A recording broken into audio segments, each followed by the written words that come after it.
yang nggak punya latar belakang teologis tapi ngomong teologis, atau nggak punya latar belakang financial ngomong financial, kan gitu ya. Sering-sering Nggak gitu. punya latar belakang politik, atau paling tidak nggak pernah membaca politik dan sebagainya, tiba-tiba ngomong yang cuman ngotot ngomel-ngomel dan sebagainya. Perbedaan-perbedaan pendapat itu kan gitu, orang tidak kemudian serta-merta pakai bahasa agama itu sesat. Oh iya. Kan gitu. Kalau pakai bahasa agama sesat, mah selesai semuanya. Tapi kan kalau Pak ini udah dicap banyak di internet. udah, kita mah udah biasa disesat-sesatin.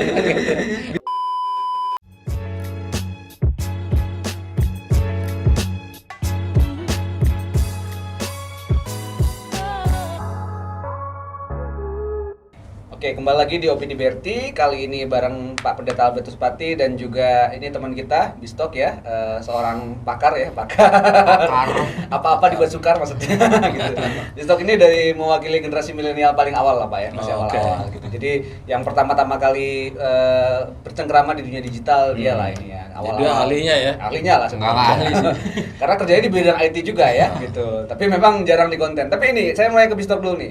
Ini Pak Pati kan udah bikin channel berapa lama Pak ya? Kita udah hampir setahun ya Pak ya? Setahun ya. Itu terus sudah niat awalnya kan mengisi celah-celah konten gitu. Nah, kalau Bistok sendiri konten-konten Kristen suka nonton nggak di YouTube atau di TikTok atau di media sosial lah gitu? Nonton ibadah.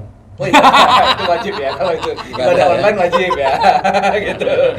Ibadah online-nya GKI Mall Nisub tuh lah YouTube ya. Iya. Nah, terus komen. Oke, terus apa lagi selain ibadah biasanya? Sebenarnya sih ada, cuman jarang yang bahasa Indonesia. Oh, seringnya nonton dari Inggris berarti, dari bahasa Iya, Inggris kebanyakan. gitu, dari luar berarti. Kenapa langsung bilang bahasa Inggris? Siapa tahu bahasa Rusia dia. Iya. Oh, Siapa tuh bahasa Yahudi. Kalau Rusia kayaknya kamu nggak mungkin nonton itunya. Atau langsung bahasa Ibadah Batak. Ortodoks mungkin nggak bisa. Gitu. Ya, jadi biasa dari luar nonton gitu. Iya, pernah beberapa kali juga nonton yang bahasa Indonesia. Kayak renungan harian. Harian gitu. gitu ya. Malah nggak ngerti ya. Kalau bahasa Rusia nggak ngerti sih. Bang. Kirain menonton bahasa Indonesia malah nggak ngerti. Oh enggak, bukan. Nah, tapi gimana? Lu sendiri sebenarnya nggak terlalu nyari atau gimana kalau konten-konten?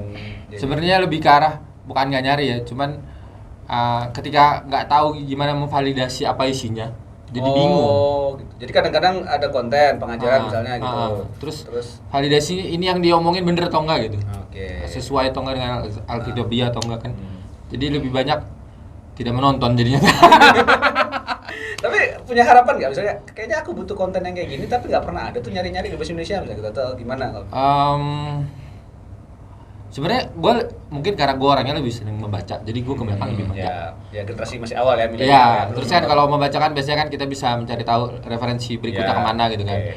Cross referensinya gampang gitu. Kalau menonton tuh gue nggak ngerasa. Harus nonton sih, ini kan ke media kan bisa dengerin, bisa ini. Iya kan, kalau menonton kan harus terus cross referensinya rada sulit gitu. Makanya gue rada kalau kayak gitu-gitu biasanya kalau nonton gue tidak yang pengajaran yang berat gitu. Yang nggak terlalu berat gitu yang gue dengar. Yang nggak pengajaran, nonton film biasa aja. Iya, bisa gitu. Biasanya atau opini gitu Pak. Opini Berti berarti tonton ya. Iya. Atau punya harapan nggak? Harusnya ada nih yang kayak gini tapi belum ada sekarang gitu. Sebenarnya mungkin diperbanyak aja Pak. Menurut gue sih diperbanyak dan kalau kualitas gue kurang tahu lah ya. Kalau dibandingin sama luar mungkin ya di luar kan udah lebih terbiasa juga, jadi modelnya ada yang aneh, udah ada yang pakai animasi gitu kan. Yang gue pernah nonton tuh Babel Project gitu kan. Nah, itu pakai animasi. Sebenarnya bukan Lebih komunikatif ya. lebih komunikatif itu Pak, dan lebih gampang bukan dicerna. anak-anak doang ya, maksudnya cerita Alkitab untuk dikemas dengan yang cerita yang baru ya gitu. Bukan itu, jadi dia ngejelasinnya itu lebih ke arah ada animasinya dan lebih bisa diterima mungkin karena kan kalau ya namanya juga video ya kan, berarti kan harus ada audio, ada videonya gitu, nggak bisa cuman kayak satu tadi kan gue suka dengerin di YouTube yang soal tadi renungan malam itu kan cuma suara doang tuh. Itu menurut gue kurang memuaskan karena harusnya ya kalau gitu nggak usah bikin podcast gitu, jadi taruh di YouTube ya, taruh di Spotify atau gimana gitu kan. Siapa tahu ditemanin tidur sama pendeta cerita itu. Oke, ada tema-tema lain nggak yang menurut lu memang kayaknya belum jarang dibahas nih kayaknya? Kalau tema karena itu kali ya, gue terlalu nggak terlalu tertarik ya untuk lihat gitu. Tapi menurut gue seharusnya sih gimana caranya bukan cuma satu orang gitu kalau bisa menurut gue ya. Ya. Jadi misalnya Pak Pati gitu, ada tandingannya gitu atau gimana, jadi bisa saling, jadi yang menonton tuh bisa melihat oh dari Pak Pati Jadi begini nggak dari searah sini. maksudnya. Betul. Pro kontra Ya, gitu ya. begitu ya. Pendapat yang Oke. berbeda, diskusi, tapi ini ya. Terus kadang-kadang sering kan kalau konten-konten Kristen itu kan sukanya gitu Pak, tapi yang Mister bilang tadi kan kebenaran klaim kebenarannya tuh kan. Iya. Langsung rasa paling ini gitu ya. Iya. Kadang-kadang nyerang yang lain gitu. Nah, ini Pak Pati sendiri nih selaku penyedia konten, penyedia konten. Pak Pati ngelihat sebenarnya kan pasti juga sering lihat ya Pak ya konten-konten Kristen yang lain Ya, juga ya sering. seperti itu, dan sebagai referensi dan juga sebagai ini. Kalau Pak Pati ngelihatnya sebenarnya apa yang dibutuhkan dan apa yang masih perlu sebenarnya kalau menurut? Sebetulnya banyak sih ya. Ya artinya pertama mesti bilang bahwa era digital ini adalah sebuah kesempatan yang luar biasa. Oke. Karena memang sekarang terutama kalau ngomong sebagai pendeta ya, ini kan dulu kita cuma khotbah Terbatas di seminggu sekali gitu ya, atau seminggu 2 kali kan gitu ya di dalam persekutuan. Tapi di era digital ini setiap menit khotbah juga bisa. Iya kan ya? Ngomong Setiap- apa aja juga udah makin ini. ngomongnya ya. langsung masuk semua ke seluruh dunia bisa nonton kan gitu. Jadi sebetulnya ini kesempatan yang luar biasa yang menurut saya bagus sekali. Cuman kan namanya juga era digital ya, digital juga ada banyak sampah-sampah juga di situ. Oke. Jadi artinya ada hal-hal yang tadi isinya juga ngaco lah ya, yang cuman isinya kebencian misalnya, atau mungkin isinya juga uraian-uraian yang memang taruhlah dari orang-orang yang nggak punya latar belakang teologis tapi ngomong teologis, atau nggak punya latar belakang financial ngomong financial kan gitu ya, Sering-sering nggak gitu. punya latar belakang politik atau paling tidak nggak pernah membaca politik dan sebagainya, tiba-tiba ngomong yang cuman ngotot ngomel-ngomel dan sebagainya. Jadi yang kayak gitu, oleh karena itu di dalam konteks yang seperti ini yang dibutuhkan adalah daya kritis umat sebetulnya. Oke. Karena itu kan terbuka, itu demokratis sekali. Mau orang mau ngisi apa saja bisa kan? Betul. Yang baik, yang jelek, yang yang membangun, yang meruntuhkan, yang mempersatukan, yang memecah belah, itu satu sekaligus ada di situ. Jadi di dalam konteks begitu kan kita nggak bisa larang. Ini konteks Ya. demokrasi ya, kira-kira begitu, demokrasi digital lah kira ya. Jadi oleh karena itu yang dibutuhkan adalah kemampuan umat untuk punya literasi di dalam melihat dan menyortir, mengkritisi konten yang apa yang dia lihat dan dia tonton itu dan sebagainya. Seperti tadi dikatakan, aku nggak tahu itu nggak bisa divalidasi kan gitu ya. Betul. Nah ini kan memang mungkin ada banyak orang yang kalau dia memilih untuk tidak Kalau mau nonton, salah, tapi yang lain kan nonton, wah bener juga ya, Terpengaruh padahal dia. itu malah bikin orang jadi malah Benci sama yang lain. benci pada yang lain, jadi seorang yang fanatik, fundamentalistik, radikalis dan sebagainya. Jadi sekali lagi bahwa itu sebetulnya terbuka kesempatan dan kita nggak bisa larang orang untuk ngomong apa saja ya. Ini dunia udah semakin sebetulnya demokratis, tapi di tengah demokratis yang situasi seperti ini, orang bisa tawarkan yang sampah, tapi juga orang bisa tawarkan yang baik. Dan oleh karena itu kita mesti bisa lebih mengkritisi apapun. Jadi kalau dibilang apa yang kurang, banyak mungkin yang kurang, kan gitu ya. Iya. Yang kurang dalam hal apa misalnya, apakah dalam konten, dalam penyajiannya, Dalam kan gitu ya. Jadi tapi itu yang kurang-kurang itu pasti akan ada masuk, karena tiap hari kan ratusan ribuan, puluhan ribu masuk kali gitu ya situ ya. Dan yang dibutuhkan adalah sekali lagi kemampuan kita untuk menyeleksi mana yang kita nonton yang untuk membangun kita dan membangun masyarakat tentunya. Nah berarti mungkin kalau dari gue yang kurang itu mungkin lebih banyak kayak orang-orang yang kayak Pak Pati itu yang ngomong. Maksudnya gini, untuk mengalahkan yang cuma sekedar viral gitu. Iya, iya. Jadi yang memang yang punya dasar, yang punya ini untuk ngomong gitu. Lebih banyak itu akan bisa menandingi yang viral-viral doang gitu kan Pak. Bisa jadi sih. Tapi yang memberikan filter itu ya. Jadi bisa membantu yang lain gitu. Ya, tapi memang itu jadi masalah juga kan, karena kebanyakan juga mungkin udah terlalu sibuk atau udah apa gitu ya. Jadi memang ruang untuk di sananya nggak dapet gitu, dan kadang-kadang orang cari yang mudah kan gitu kan. Misalnya kalau pertanyaannya misalnya nih Pak Pati ditanyakan boleh nggak pernikahan beda agama, Pak Pati kan menjelaskan panjang lebar soal ininya gitu kan. Beda sama yang bilang enggak, pokoknya enggak. Iya, itu pasti itu memang ada ini ya Pak ya, ada kontroversi lain sendiri. Ada kontroversi. Kan nggak apa-apa. Menurutku nggak apa-apa karena gini, pro kontra gitu penting untuk supaya kita punya daya kritis. Betul. Gitu. Karena kalau kita cuma terima saja kesetiaan buta, Ya. itu justru agama atau apapun pemikiran itu jadi mandek sebetulnya. Jadi kalau misalnya saya menyampaikan hal-hal yang kontra, karena sebetulnya saya membuka wawasan orang supaya you jangan cuman apa yang you terima dari dulu terus langsung anggap ini udah sesuatu yang oke banget kan gitu ya. Ini ada pikiran yang lain, ya silakan aja you bergumul. Jadi tapi jangan kalau apa yang dikatakan lalu kemudian you taat aja, begitu you menghadapi satu situasi tertentu, you akan mati kutu sendiri kan gitu ya. Kan dunia ini nggak jalan linear gitu, soal hitam putih aja. Kadang-kadang menemui di tengah-tengah perkembangan, di tengah-tengah pergeseran dunia ini, tiba-tiba menemui kasus-kasus yang berbagai aneka ragam segala macam, di mana kita harus meresponsnya dengan baik. Nah, yang mengatakan yang ini udah begitu misalnya dalam soal pernikahan itu, pokoknya nggak boleh, oke, kan gitu ya. Tapi begitu kasus-kasus tertentu yang dihadapi, misalnya orang dinikahkan dengan orang yang atau menikah dengan suami yang toto gay. Kalau gitu gimana? Nggak boleh juga.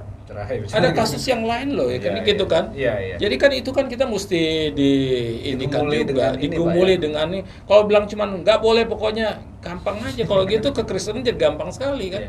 Kita nggak usah belajar agama lagi, orang kan gampang. Tinggal lihat tidak nih boleh nih enggak gitu ya. Iya, tapi kan kita tahu bahwa dunia yang bergeser, berkembang dengan segala macam-macamnya itu membutuhkan pikiran kritis, kecerdasan. Kalau dia mau cuman bilang boleh atau enggak, you jadi bodoh nanti. Kan gitu. Kita butuh orang Kristen yang pintar, yang cerdas, kan gitu.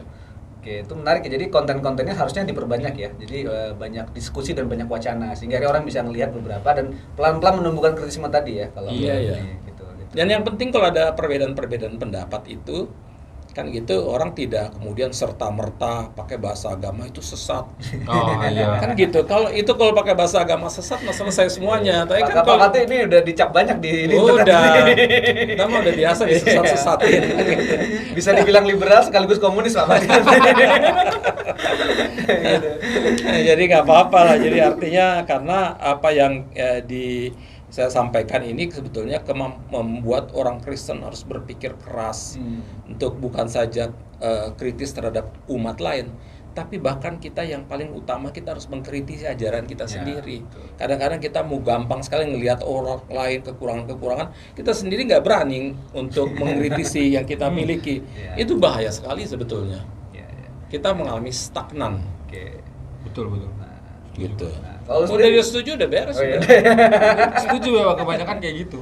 Nah, tapi itu bicara soal isi kan. Kalau bicara soal konten dan penyajian, kadang-kadang emang beberapa kalau ngeliat yang di Indonesia udah cukup bagus nggak kalau menurut kamu? Atau memang perlu ditambah? Lebih variatif kalau dari luar sebenarnya. Iya gitu ya. Karena rata-rata di Indonesia bentuknya kan full ibadah ya. Jadi ibadah 1,5 jam di shoot cuma semua. dipindah doang gitu. Dipindah gayar dari ini langsung sana, ini sekarang gitu. jadi ke sini gitu. Atau tadi kalau itu monolog searah ya. Ya. Jadi seringnya gitu. Pendetanya ngomong terus ini ya. Tapi banyak yang suka juga kok. Iya. Saya kemarin searching yang populer siapa-siapa Pak. Itu biasanya populer tuh kalau nggak tema-temanya memang lebih ke arah hal-hal yang sifatnya reflektif ke hidup gitu ya, jadi lebih ke menerang soal berkat, soal ini gitu kan. Ada juga memang yang kedua yang soal ajaran, jadi yang soal menegaskan ajaran dan menjelekan yang lain sih kadang-kadang yang paling viral gitu. Nah, sebetulnya kalau kita mau viral, yang paling mudah adalah yang ngomong menegaskan ajaran, lalu kemudian menyesat-nyesatkan yang lain, termasuk gereja lain, disebut lalu namanya agama gitu ya. lain, itu langsung viral. Tapi kalau viralnya itu karena keburukan, ngapain?